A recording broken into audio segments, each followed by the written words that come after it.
nous allons changer d'univers, changer de DA, dans le sens où vous aimez les intrigues, les mystères, le surnaturel, tout ce qui est détective, chercher, résoudre certaines choses, et bah vous êtes dans la bonne vidéo les gars. Vous êtes certainement dans la bonne vidéo. Donc là les gars, on va parler que dans ce monde il existe deux types de personnes. Celles qui croient en l'existence des créatures surnaturelles et celles qui n'y croient pas. Après avoir perdu son père, détective de profession, dans une série de meurtres, Lewis Hartman se retrouve seul au monde. Une rumeur prétend que ses crimes seraient l'œuvre du vampire Fossoyeur. Mais Lewis, qui ne croit pas ni aux superstitions ni aux légendes, décide de capturer le véritable coupable de ses propres mains. C'est alors qu'il croise le chemin de Arne Nuttente, un détective autoproclamé, et de son assistante, Lynn Renweiss. Pour Lewis, une nouvelle porte est sur le point de s'ouvrir. Et ce qui est intriguant les gars, c'est que je ne vais pas vous spoiler le premier épisode parce que j'ai été choqué du premier épisode. Dès le premier épisode, vous allez être choqué, je vous le dis tout de suite. Et je préfère vous laisser ce suspense, justement. Petite précision, Arne Nuttente est un vampire. Voilà, c'est juste pour vous faire l'aparté, ce sera tout. Je vais juste vous dire ça.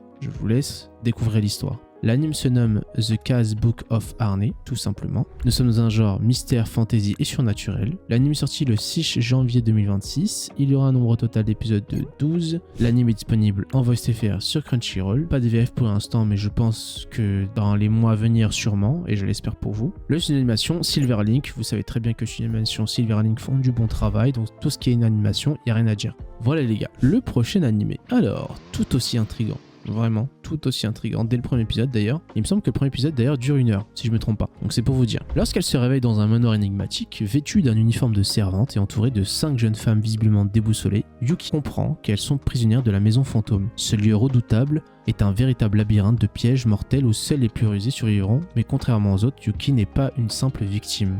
Eh oui, parce qu'en fait, Yuki a seulement 17 ans, elle est une joueuse expérimentée. Elle est habituée à risquer sa vie dans les jeux sinistres, tandis que ses camarades luttent pour comprendre les règles. Mais Yuki sait déjà que pour s'en sortir, il faudra remporter la prochaine partie. Et en fait, son but, c'est de gagner 100 parties. Voilà. Ce qu'il faut savoir, c'est que dans ces parties, ils risquent réellement leur vie.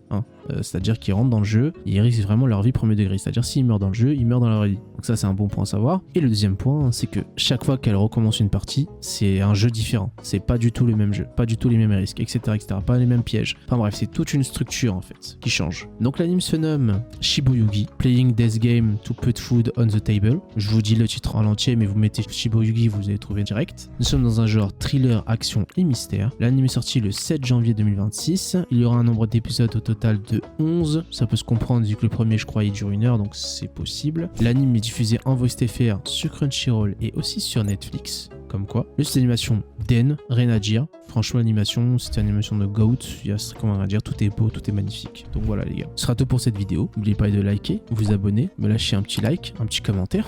Ça me fait énormément zizir. Et je vous en remercie. Et je vous dis à la semaine prochaine pour une nouvelle vidéo.